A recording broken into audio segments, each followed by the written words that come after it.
Swedbankil tegelikult lasub väga suur vastutus ühiskonna arengul.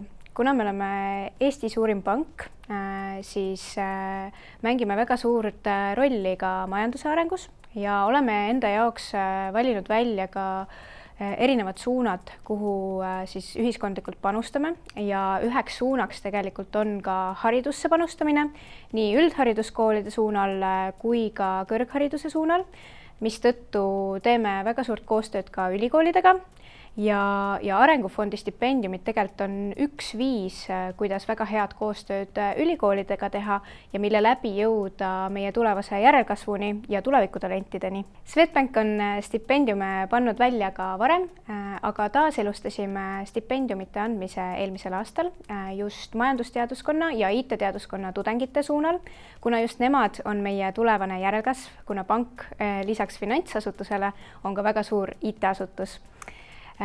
Arengufond on hea viis, kuidas tegelikult jõuda tudengiteni läbi ülikooli sisekanalite, milleni ettevõte tavapäraselt ei jõua ning lisaks on võimalik saada sisendit tudengite õpingute ja hariduse kohta, mida tavavärbamisprotsessis tihtipeale on raskendatud kätte saada. Stipendiumite võimalus on tegelikult ettevõtetele ühelt poolt anda tagasi ühiskonnale, kuid teisalt ka panustada tööandja brändingusse just tulevikutalentide suunal.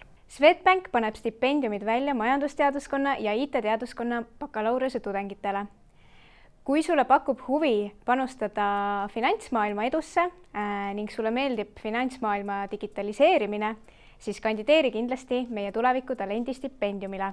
Kandidaatidega oleme valmis tegema erinevat laadi koostööd ja selles saame tulevikus kindlasti kokkuleppeid teha.